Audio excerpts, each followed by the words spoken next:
સદા બોલો સ્વામિનારાયણ ભગવાનની, શ્રી હરિકૃષ્ણ મહારાજની, શ્રી રાધા કૃષ્ણ દેવની, શ્રી નરનારાયણ દેવની, શ્રી લક્ષ્મીનારાયણ દેવની. બધા જ હરિભક્તોને ઘણા ભાવથી જય સ્વામિનારાયણ. વાલા ભક્તજનો, આપણે સદગુરુવર્ય આનંદાનંદ સ્વામીનું જીવન ચરિત્ર શ્રવણ કરી રહ્યા છીએ. સર્વોપરી શ્રી સ્વામિનારાયણ ભગવાને પોતાના સમર્થ સંતો દ્વારા ઈશ્વરો જેવું ઐશ્વર્ય વાપરી અનંત જીવોનો ઉદ્ધાર કર્યો છે. શ્રી હરિચરિત્રામૃત સાગર આધારાનંદ સ્વામી કહે છે કે એક એક મેં સામર્થ્ય હે ભારી, બ્રહ્માંડ નયે રચે કछु નહીં વારી.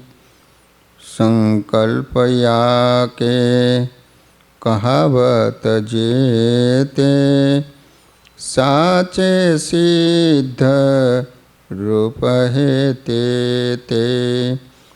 તાકે સામર્થ્ય કહાવત જેતા, અવતારને દબ રખે હે તેતા. શ્રી હરિના એક એક સંતમાં એટલું પ્રચંડ સામર્થ્ય હતું ને કે જો તેઓ ઈચ્છે ને તો નવા બ્રહ્માંડો રચી શકે. એમાં એમને જરાય વાર ન લાગે. એમના મનના દરેક સંકલ્પ સત્ય સિદ્ધ થાય. પણ શ્રીજી મહારાજે પોતે જ એમની એ દિવ્ય શક્તિને નિયંત્રણમાં રાખી હતી. એક દિવસ શ્રીજી મહારાજે સમગ્ર સંત સમુદાયને આજ્ઞા કરી કે આજથી તમારે સર્વે સંતોએ આનંદાનંદ સ્વામીની આજ્ઞામાં રહેવું. મુક્તાનંદ સ્વામી જેવા મોટા સંતોએ પણ એમની આજ્ઞાનો ક્યારે લોપ કરવો નહીં. હિન્દુસ્તાનથી આવેલા સ્વરૂપાનંદ સ્વામી, વ્યાપકાનંદ સ્વામી, ગોવિંદાનંદ સ્વામી જેવા બુદ્ધિમાન સંતોને પણ આનંદાનંદ સ્વામીના નેતૃત્વ નીચે કાર્ય કરવાની મહારાજે આજ્ઞા કરી હતી. તે પૂર્વ દેશના સંતો શ્રીહરિના દાસ થઈને રહેતા. તે એક રતિભાર વચનનું ઉલ્લંઘન કરતા નહીં હો, પણ એમાં કેટલાકની એવી પ્રકૃતિ હતી કે એમને ગુજરાતી સંતો સાથે ક્યારેક ફાવતું નહીં. એટલે તે સૌ આનંદાનંદ સ્વામીની આજ્ઞામાં રહેતા. આનંદાનંદ સ્વામીનો સૌને ભાર હતો. તે સાધુઓ એમનું વચન ક્યારેય પણ લોપતા નહીં. કદાચ કોઈની પ્રકૃતિમાં ઉદ્ધતાય દેખાય તો આનંદાનંદ સ્વામી એને ડરાવતા, તો પણ તેઓ આનંદાનંદ સ્વામીનો ઘણો ભાર રાખતા. આનંદાનંદ સ્વામી કંઈક કહે તે વખતે તરત જ તેઓ દીન થઈ જતા. કારણ કે આનંદાનંદ સ્વામી એક સમયે અયોધ્યાની મોટી જગ્યા કહેતા લોમસ આશ્રમના મહંત રામ ગલોલા હતા. છતાં અહીં આવીને શ્રીહરિના દાસ થઈને રહ્યા હતા. ચારે ધામમાં જેટલા વૈરાગી સાધુઓ હતા તે બધા રામ ગલોલા ઉપર ઘણો પ્રેમ રાખતા. આવા ભેખધારીના મોટા સ્થાનનો ત્યાગ કરીને તેઓ આવ્યા હતા. તેથી સંતોમાં એનો ભાર રહેતો હતો. આનંદાનંદ સ્વામીની મોટાઈ આ એક નાનકડા પ્રસંગથી વધુ સ્પષ્ટ દેખાઈ આવશે. એકવાર શ્રીજી મહારાજની આજ્ઞાથી આનંદાનંદ સ્વામી પોતાનું સંત મંડળ લઈને સત્સંગ કરાવવા સુરત વધાર્યા. સ્વામીના મંડળમાં દીવ બંદર અને ઉનાના પ્રભાનંદ સ્વામી નામે એક ભજનાનંદી સાધુ પણ સાથે હતા. સૌ ભિક્ષા માગીને જમતા, ભગવાનનું ભજન કરતા. એક દિવસ પ્રભાનંદ સ્વામી બીજા કોઈ સંત પ્રત્યે બોલી ઉઠ્યા, હમ તો ભારદ્વાજ ઋષિ હૈ, तुम्हारी तुम्बी का जल हम नहीं पिएंगे. આ સાંભળીને આનંદાનંદ સ્વામીને કહ્યું, અભી તુમ્હારા ઋષિપના રાહા હે કહા.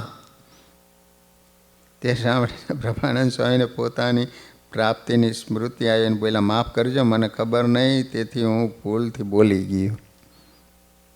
આ વાતનું તાત્પર્ય એ છે કે જ્યારે સર્વોપરી સ્વામિનારાયણ ભગવાન પ્રગટ થયા ત્યારે મોટા મોટા ઋષિઓ અને ધામધામના મુક્તો પણ શ્રીહરિની સાથે જન્મ ધરીને સાધુ થયા હતા.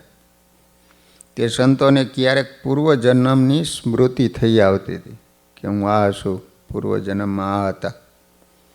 એ બધા આવા મોટા હોવા છતાં પ્રગટ ભગવાનની આજ્ઞાથી આનંદાનંદ સ્વામીની આજ્ઞામાં વર્તતા હતા.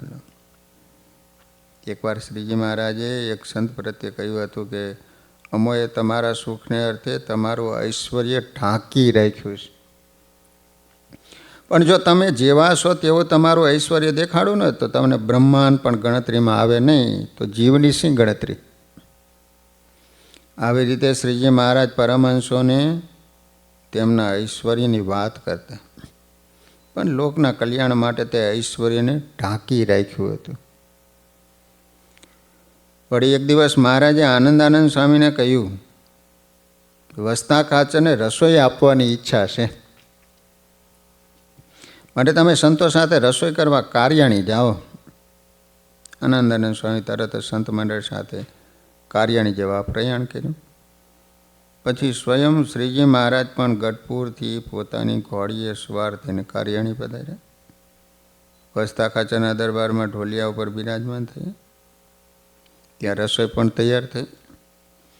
તેથી આનંદાનંદ સ્વામીએ વિનમ્રતાપૂર્વક કહ્યું કે મહારાજ રસોઈ તૈયાર છે, જમવા પધારો. મહારાજ પ્રેમથી જમવા પધાર્યા.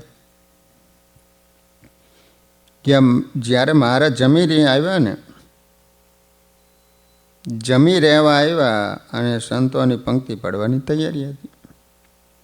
તે સમયે સદગુરુ નિત્યાનંદ સ્વામીના શિષ્ય પવિત્રાનંદ સ્વામીએ આનંદાનંદ સ્વામીને ચેતવ્યા કે જો મહારાજ પીરસશે તો આટલા લાડુ એ પૂરું નહીં થાય, લાડુ ઘટશે. ત્યારે આનંદાનંદ સ્વામીને કહ્યું, ફેર થોડું ઘી માઈ નાખો, આપણે બીજા લાડુ બનાવીએ. આ સાંભળી પવિત્રાનંદ સ્વામીએ ઘી ગરમ કરીને કડાઈમાંથી ચૂરમામાં નાખવા માંડ્યું, પરંતુ ઘી નાખતા નાખતા તેઓ બે ધ્યાન થયા, એટલે બધું ઘી ચૂરમામાં પડી ગયું. હવે લાડુ વળે એવું ન રહ્યું, ઘી વધારે પડી ગયું.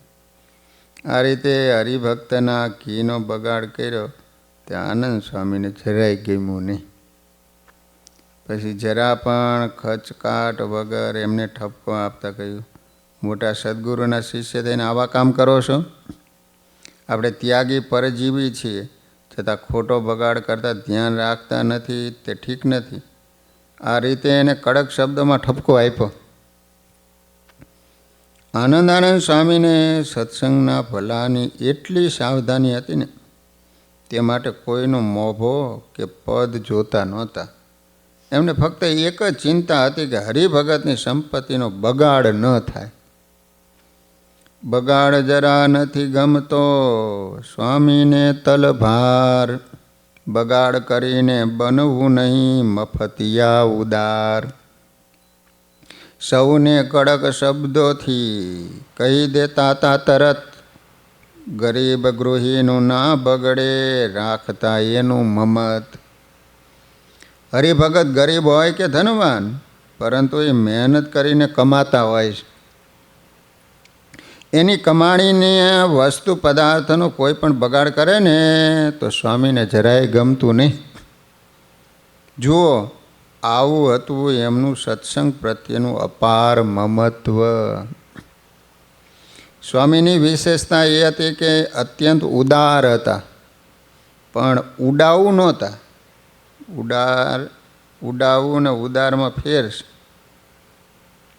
તેઓ સત્સંગની વસ્તુઓ પ્રત્યે મમત્વ રાખતા, કારણ કે તે ભગવાનના કાર્ય માટે હતું. તેઓ પરોપકાર કરતા, અન્યને સહાનુભૂતિ આપતા, છતાં મોટાની મરજીમાં રહેતા. આ ગુણ આપણે સૌએ શીખવા જેવો છે.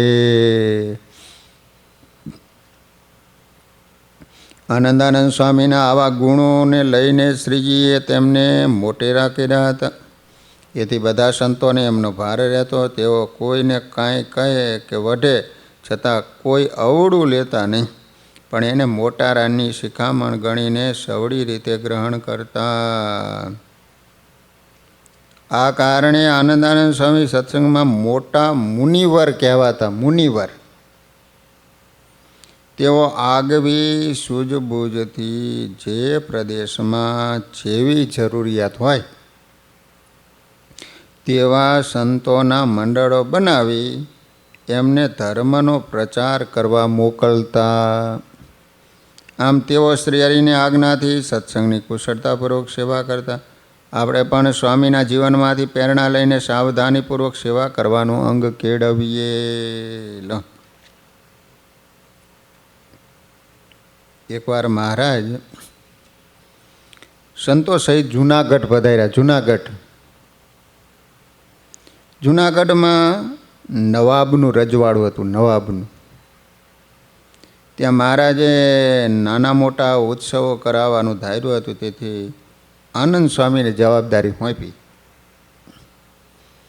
એવી રીતે જ્યારે ધોરાજીમાં રંગોત્સવનું આયોજન કર્યું ને, ત્યારે પણ એમની પૂર્વ તૈયારી કરવા માટે શ્રી હરિ આનંદાનંદ સ્વામીને મોકલ્યા હતા. ત્યારબાદ રામનવમીનો સમયો જૂનાગઢમાં ઉજવવાનો હતો. ત્યાં કેટલાક દ્વેષી લોકોએ જૂનાગઢના નવાબના કાન ભંભેરીને સત્સંગ વિરુદ્ધ વાતાવરણ ઊભું કર્યું હતું. આવા નાજુક સમય ઉત્સવની જવાબદારી કોને અપાય? તો જે માત્ર બુદ્ધિશાળી નહીં પણ અતિ વિચક્ષણ અને વાણી વિવેકમાં નિપુણ હોય એને. આ માટે શ્રીજી મહારાજની નજર આનંદાનંદ સ્વામી ઉપર ઠરી. મહારાજે સ્વામીને જૂનાગઢ જઈ સમયાની તૈયારી કરવાની આજ્ઞા કરી. પોતાની દિવ્ય દ્રષ્ટિથી મહારાજે પારખી લીધું હતું કે આનંદાનંદ સ્વામી પોતાની વાતચીતની કળા અને વિવેકથી તેનું બધું જ વાતાવરણ સાનુકૂળ બનાવી દઈશ. અને બન્યું પણ એવું જો. સ્વામીએ ત્યાં જઈને એવી કુનેથી કામ લીધું, બધી જ વિપરીત પરિસ્થિતિઓ થાળે પડી ગઈ. કારણ કે તેઓ જાણતા હતા કોની સાથે ક્યારે અને કેવી રીતે વાત કરવી.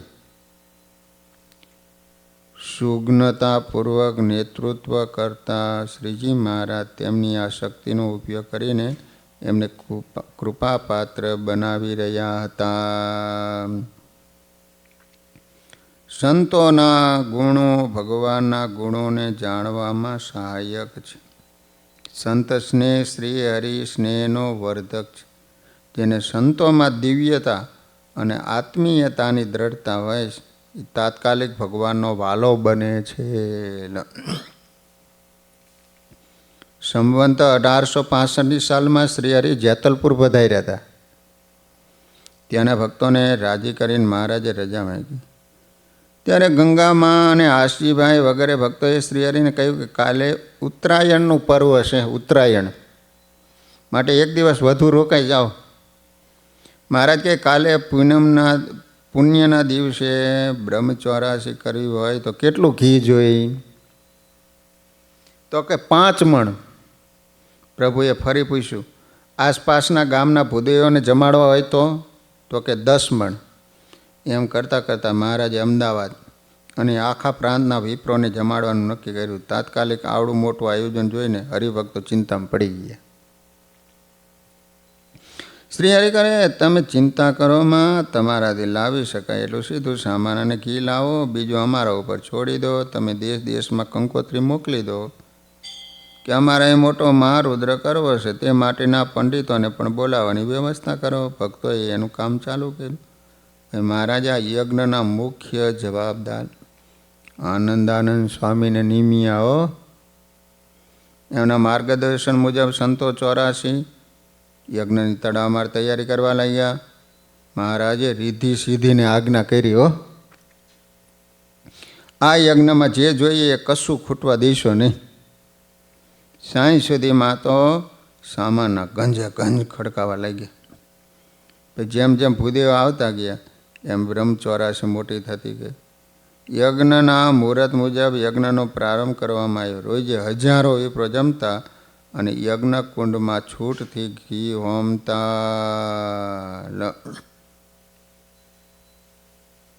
આ મહારાજે 18 દિવસનો આવો મોટો યજ્ઞ આનંદાનંદ સ્વામી દેખરેખ હેઠળ સંપન્ન કરાયો.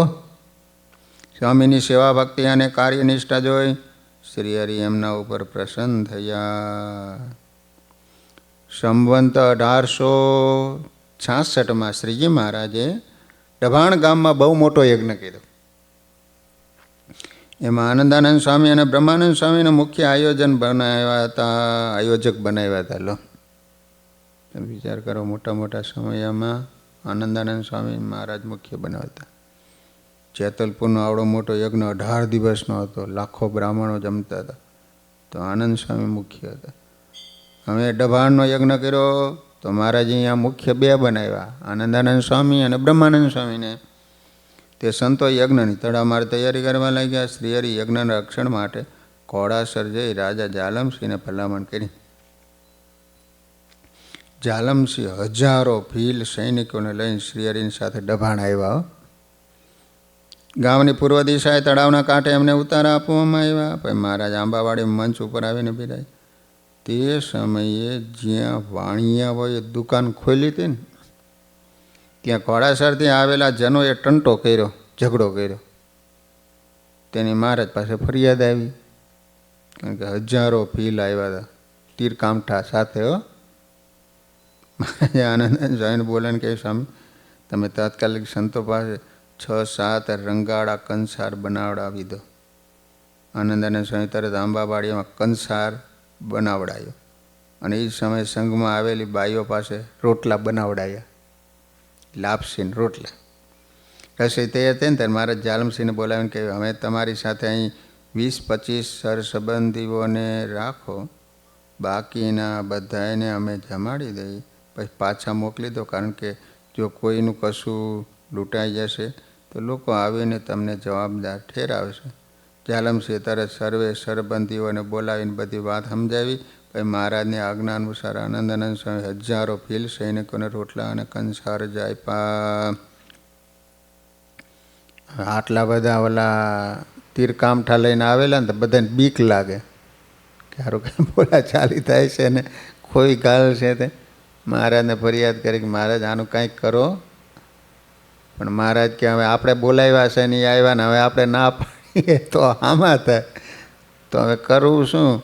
એટલે મહારાજે કીધું કે કંસારને રોટલા બનાવો અને જમાડી દો એને. પછી આપણે કહ્યું કે તમને પ્રસાદી લેવા માટે બોલાવ્યા હતા, પ્રસાદ લઈ લીધો, હવે તમે જાઓ કરે એમ. પછી જાલમસિંહ એના સૈનિકોને બોલાવીને કહ્યું, બાપાએ સૌને જમાડ્યા અને દર્શન દીધા, માટે હવે સૌને ઘરે જાઓ. શા માટે? જે કશી વસ્તુનું નુકસાન થાય તો આપણા માથે આવે. આમ કહીને એને વિદાય કર્યા. પછી સ્વામીએ જાલમસિંહને ડભાણના મુખ્ય પટેલ રાયજીભાઈને ઘરે ઉતારો અપાયો. પછી પ્રભુએ ડભાણ ગામે વિદ્વાન વિપ્રો વડે ભવ્ય યજ્ઞનો આરંભ કરાયો. ગામથી દિશા પશ્ચિમમાં કર્યો મંડપ ને કુંડ ત્યાં. ડભાણ ગામ છે ને પશ્ચિમ દિશામાં મોટા મંડપો નાખ્યા અને કુંડો તૈયાર કર્યા. ગામથી પૂર્વમાં છે તળાવ, દેખી ઉત્તર તટનો દેખાવ. પાકશાળા કરાવી તે ઠાર, જમે પ્રતિદિન વિપ્રય પાર. અતિ રુદ્રનો આદર કીધો, શામ ગાન તણો મત લીધો. કર્યો હોમ વેદોક્ત તે કાળે, ઘણું ઘી હોમિયું પર નાડે. દ્વિજને ઘણી દક્ષિણા દીધી, યજ્ઞ કેરી સમાપતિ કીધી. દભાણ યજ્ઞમાં વિઘ્ન આવે એવું વિરોધીઓ ખૂબ ઈચ્છતા હતા, પણ પ્રગટ પ્રભુ શ્રી હરિએ સામ દામ કે ડારો બતાવીને પણ કાંઈ થવા દીધું નહીં. આ યજ્ઞ કેવળ શ્રીહરિની સામર્થ્ય ચાલી રહ્યો હતો, પણ એની સૌ કોઈને પ્રતીતિ કરાવવા માટે પ્રભુએ પ્લાન કર્યો. એક દિવસ પાકશાળામાં ઘી ખૂટવા આવ્યું. આનંદાનંદ સ્વામીએ મહારાજને જાણ કરી. પ્રભુએ કહ્યું, જે છેલ્લું કુડલું ઘીનું વધ્યું છે એમાંથી જેટલું જોઈએ એટલું કાઢ્યા કરો, નહીં ખૂટે. અને ખરેખર બન્યું પણ એવું જો. દભાણના યજ્ઞ દરમિયાન એક દિવસ આનંદાનંદ સ્વામી મહારાજને અત્યંત સુંદર શણગાર ધરાવ્યા. આ વાત વાસુદેવ ચરણ સ્વામીએ સ્વરચિત ગ્રંથમાં આ રીતે લખી.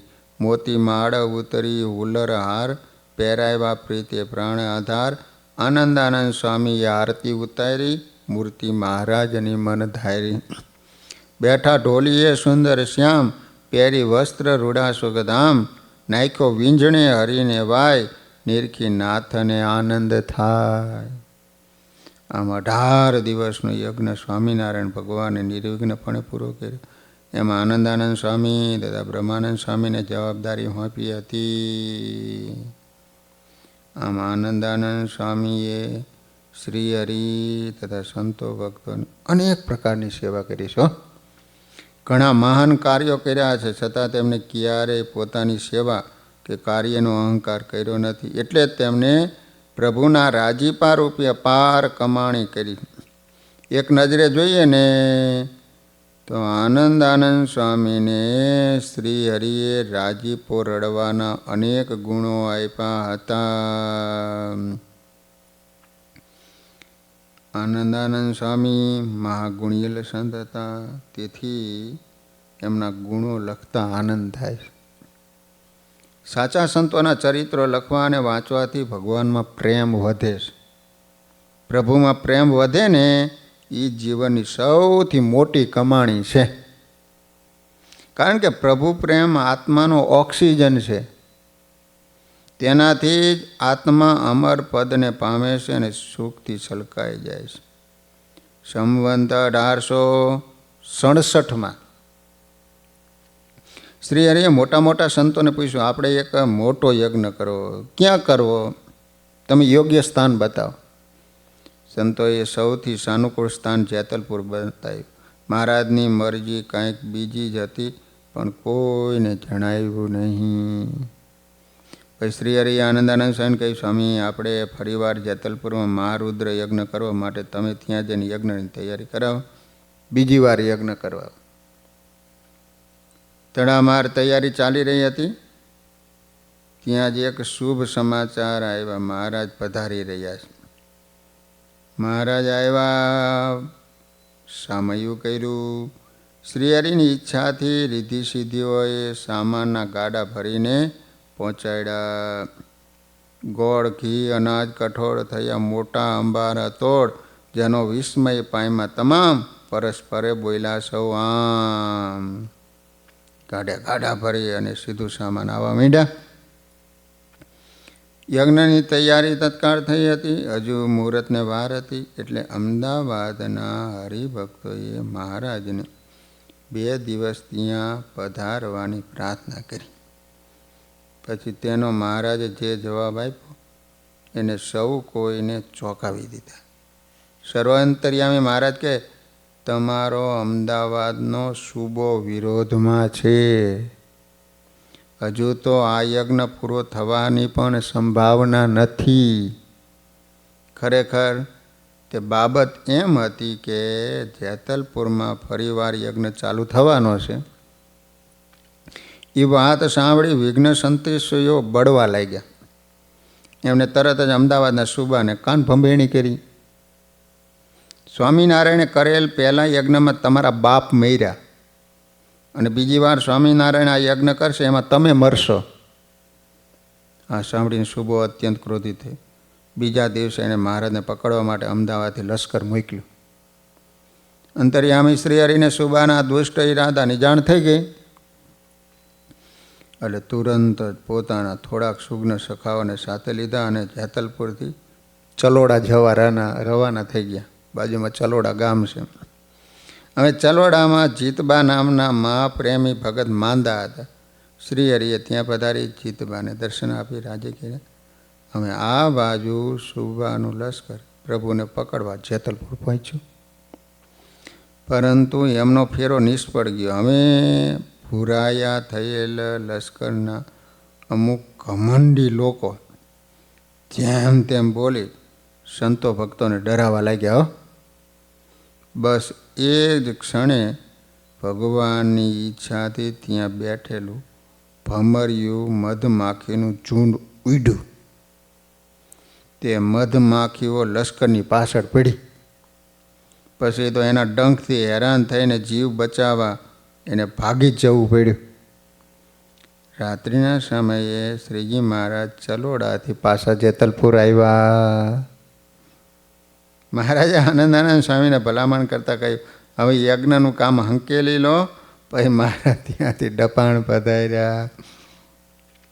ડબાણથી શ્રી હરિ આનંદાનંદ સ્વામીને પત્ર લખ્યો ને એમાં જણાવ્યું કે વિપ્રભ્યાગત યન્નારથી ગરીબ આવે જે કોય મનુષ્ય દીઠ જ આપજો આ લખ્યા પ્રમાણે જોઈ અન્ન ચતુર શેર આપજો વળી વસ્ત્ર નવ હાથ જે કોઈ આવે તે સર્વને દેજો થઈને સનાથ.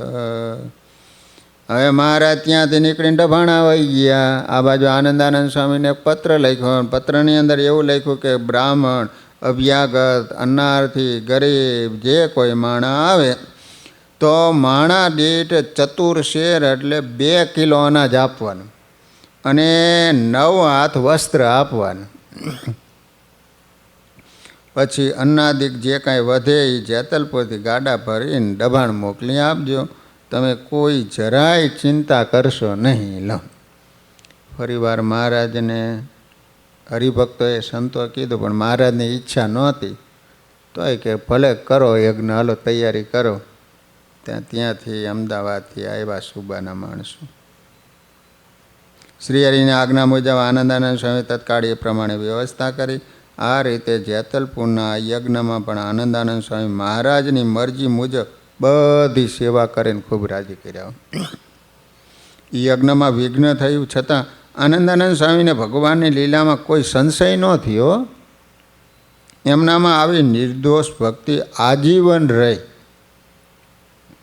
શ્રી હરિ વચનામૃત મધ્યના 10માં કહે છે કે ભગવાન દિવ્ય ચરિત્ર કરે તે તો ભક્ત ને અભક્ત બે દિવ્ય જણાય, પણ જ્યારે ભગવાન મનુષ્યના જેવી પ્રાકૃત ચરિત્ર કરે ને તો પણ તેને વિશે જેને દિવ્યપણું જણાય, પણ કોઈ રીતે ભગવાનના એ ચરિત્રમાં અભાવ આવે નહીં એવી જેની બુદ્ધિ હોય એને પરમેશ્વરની ભક્તિ કહેવાય. દિવ્ય ચરિત્ર કરે ત્યારે તો બધાય ગમે તેવો હોય તો એને આમ દિવ્ય જ લાગે કે ઓહો ભગવાને આ કામ માણાથી ન થાય એવું કર્યું એટલે આ મોટા કહેવાય એમ. પણ જ્યારે માનુષિક ચરિત્ર કરે ને ત્યારે ભગવાનનો અભાવ ન આવે ને તો એને ભગવાનની ભક્તિ કહેવાય. અને એવી ભક્તિ કરે એ જ ભગત કહેવાય. પાછો એવી ભક્તિ એ તો મહા દુર્લભ છે અને એવી ભક્તિ એ જ પરમ પદ છે. આનંદાનંદ સ્વામી જેવી અડગ અને નિર્દોષ ભક્તિ આપણા સૌમાં હૃદયમાં પ્રગટે એ જ પ્રાર્થના. સ્વામિનારાયણ ભગવાનની સાથે જેઓ જીવનભર રહ્યા છે એવા પ્રસાદાનંદ સ્વામીએ સ્વરચિત ગ્રંથ સ્વામિનારાયણ વિચરણ લીલામૃત પૂર્વાર્ધના વિશ્રામ 13માં એક અનોખો સંવાદ નોંધ્યો છે. પ્રસાદાનંદ સ્વામીએ ગ્રંથ કરેલો છે સ્વામિનારાયણ વિચરણ લીલામૃત. એની અંદર એવું લખ્યું કે એકવાર શ્રી હરિની આજ્ઞાથી સંતદાસજી સ્વામી બદ્રિકાશ્રમે જવા તૈયાર થયા. સંતદાસ સ્વામી એટલે સતાનંદ સ્વામી, સત્સંગી જીવન લખ્યું એ તો બદ્રિકાશ્રમ નરનારાયણ દેવ જ્યાં તપ કરે છે ત્યાં જવા તૈયાર થયા. હો, તેઓ ભુજના હમીર સરોવરમાં ડૂબકી મારી સીધા હિમાલયમાં નીકળ્યા. લો, ત્યાં એને માનસરોવરમાં સ્નાન કર્યું. પછી નરનારાયણ દેવ અને ત્યાંના સર્વે મુક્તોને મળ્યા. થોડો સમય ત્યાં રોકાય.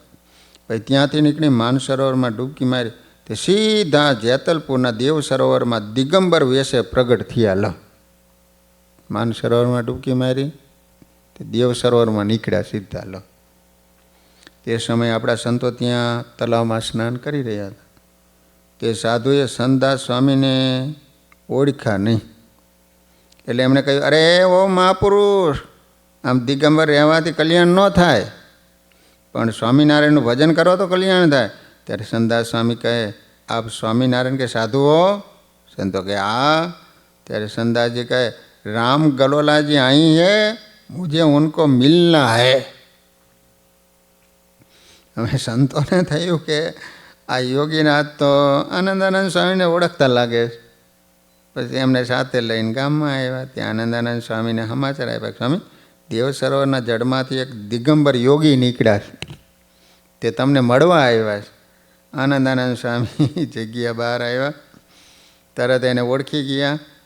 એમને દંડવત પ્રણામ કર્યા. પછી બંને સંતો પ્રેમથી મળ્યા. ત્યારબાદ આનંદાનંદ સ્વામી સંતદાસજીને ભગવા વસ્ત્ર પહેરાવીને આસન ઉપર બેસાડ્યા. પછી સર્વે સંતોને એનો પરિચય આપ્યો કે આ તો આપણા સિદ્ધદશાવાળા સંતદાસ સ્વામી છે. તેઓ અમુક સમય બદ્રિકાશ્રમ રહીને પાછા આવ્યા છે. મોટા મોટાને ઓળખે, નાના ન જાણે વાત. આનંદ મુનિએ ઓળખ્યા સંતદાસ સાક્ષાત. હવે સંતોને થયું કે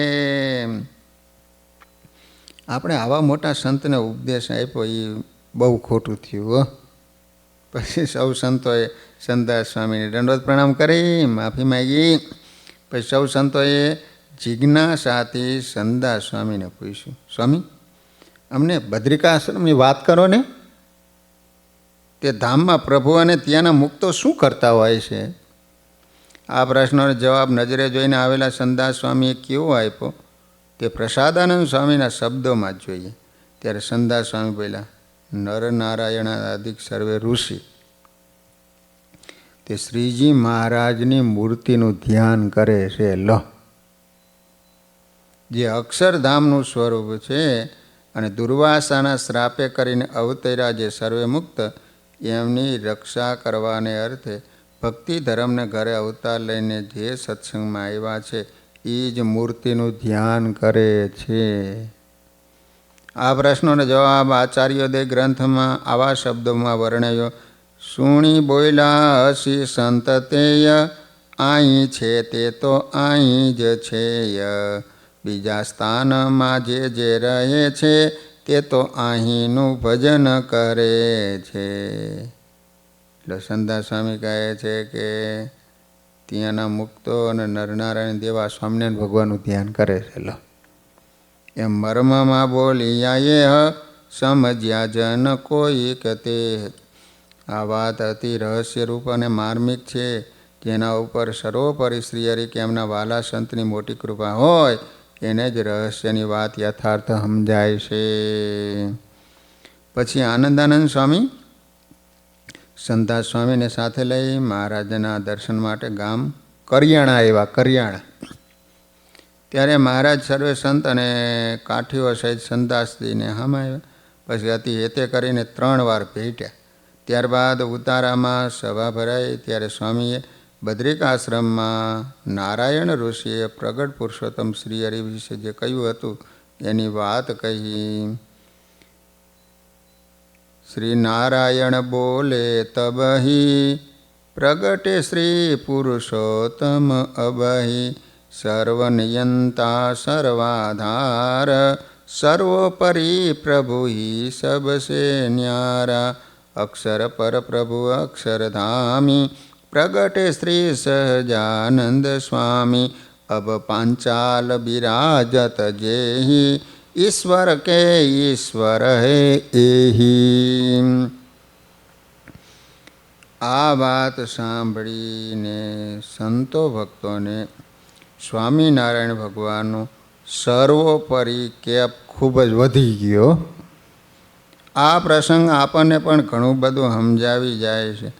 આમ આનંદાનંદ સ્વામી સાથે મોટા મોટા સિદ્ધ સંતો પણ સ્નેહ રાખતા અને સ્વામી એ સંતોને જેમ સુખ થાય એમ જ કરતા. આનંદાનંદ મોટા છે જાણી લેજો જરૂર, હે તે કથા આ સુણીને સૌ રાખજો ઉર. મોટા સંતનો મહિમા વધારવાને કાજ, કથા કરીએ આપણે રીઝવવા મહારાજ, રીઝવવા મહારાજ. સહજાન સ્વામી મહારાજની જય.